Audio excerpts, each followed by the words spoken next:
Minister, can you give us any update on the situation with the FAI in terms of, where are we now? Yeah, I'll tell you exactly where. We've had a series of meetings, which you're probably aware of. We'd be aware of them all. Unions, bankers, Roy Barrett, and also UEFA. What's happening now is, I think those meetings they haven't come to an end, but they've come to a stage where Roy Barrett has been attended with all of them, as far as I know, and he's attended bilaterals with others as well, and he's going to come back and to us with proposals in the next week, which will be obviously as a result of what he's heard from everybody, and various proposals which he hopes will save Irish football. Proposals as in we need X amount of money from you, and Y amount of money from UEFA, or how does that I don't. That's up to him. I'm not making the proposals at all. What I imagine is he's going to get a composite from the knowledge he got, and he's going to come back, and I guess he's going to ask everybody to share some of the pain. But that's only an estimate. But those proposals will come. I should think within a week, probably. Okay, so do you have any more scheduled meetings with UEFA or anything, or is this what you're all waiting on now? No, but UEFA have agreed that they might come back. Okay. In certain circumstances, that they'd be willing to come back to Dublin. If they, if there's any need to do so, or if there's an agreement to be signed or something like that, they've shown a willingness to do that. We haven't got a scheduled meeting, but we'll look at what we do after we get the proposals from the FAI, from Roy Barrett. And did UEFA, during your meeting at Leinster House, at any point suggest that the games in Dublin for Euro 2020 are under threat at all, or are they definitely going ahead? There was absolutely no question at that meeting anyway of them being abandoned in any way, and I think they were very anxious that they would go ahead. Yeah. Did UEFA give any indication of burden sharing with you to save the FAI? No, because what we really agreed was, we'd look at the principle of us all contributing towards this. What the great benefit of all the meetings was, there was an incredible change in the mood music. The mood music changed from between ourselves and the FAI when the independent directors were installed, and that was reflected also in our subsequent meetings between ourselves and the bankers and UEFA, because once the independent directors were there, and now are there, thank God, we recognised that it was a new situation, and we wanted to be part of that solution rather than being at loggerheads with the old FAI, who are now certainly in terms of the board, are gone. Minister, you've talked about the need to clear out council. Have you made any further, or at least reform for FAI council, should I say? Have you made any further progress on that? We can't do that. The government is not in a position to do that. We've made it, though, absolutely clear that we don't think that the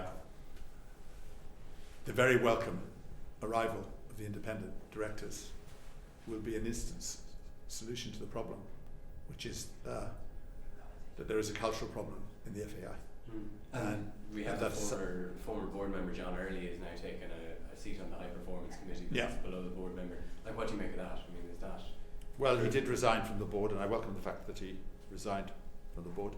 I'm not going to comment on that particular rather unusual event. Unusual? Why do you say unusual? Well, it's unusual. Okay. Do you want to expand on that? No. Do you see this as a frustration that they're coming in at committee level? I mean, you were trying to have a new beginning, and you have, but they're coming in committees now, which is that frustrating, what you're trying to do? I don't think so yet, but I think what we do want to see is something completely new. We want to see something completely fresh.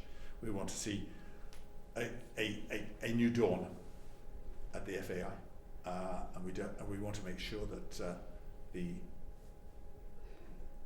the culture of the old guard is removed. Does that also come from staff? It's like, it doesn't. Council members are part time. They only turn up for 4 meetings a year. There's people there pretty much 5 days a week, even longer. Look, it'll be up to the appointment of the new chief executive, and I think it'll be up to them to make decisions about that. But I'm sure that whoever the new board appoints as chief executive will make sensible decisions and will see the need for a completely new departure in the FAI. So, Minister, there's an election coming up for you. So do you have a deadline on when you want the FAI saved?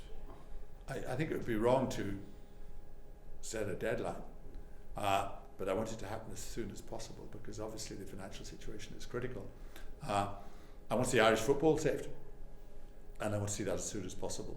At the moment, as you know, the funding that we've ring-fenced is still going to the right places, but we want to see a complete change in Irish football, and I think we're seeing the beginning of that. We've certainly seen the beginning of that with the independent directors and some of the corporate reforms, but they're not moving fast enough. I think we'd like to see the new chief executive, whenever he's appointed, take the bull by the horns and look at this root and branch. But I think we are making really good progress, but it's not over yet. And Minister, you mentioned the mood music changing with UEFA as well. I know Mr. Theodoridis, it's only 6 months or so since the FAI published a letter from him warning you against government interference. Like, did you talk about that over the table in Leinster House? Like, what's happened to UEFA's concern about government interference? That wasn't mentioned. And I think the reason for that is because we all want a solution to the immediate problem. Yeah.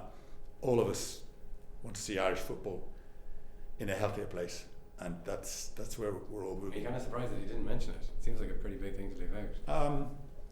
I made it absolutely clear that we respected the independence of the FAI, and I think they respected that, and there was an anxiety to make sure that football survives, and football survives in a healthy state, which united us in not addressing an issue which had been maybe somewhat contentious in the past, but that sort of atmosphere was not noticeable at the meeting. Is that okay? Minister, have you been briefed by the FAI at all on the new chairman, the race between Jerry McEnany and Martin Herity? Is that something that they've been discussing with you personally, or we haven't discussed it with anybody in the FAI at all. That would not be my business. And just the culture shift you mentioned in the FAI, is that something over the last number of months you've seen and a willingness from the FAI to change? Obviously some members have left. Yeah. Is that something you've noticed personally over the last few months, that culture shift?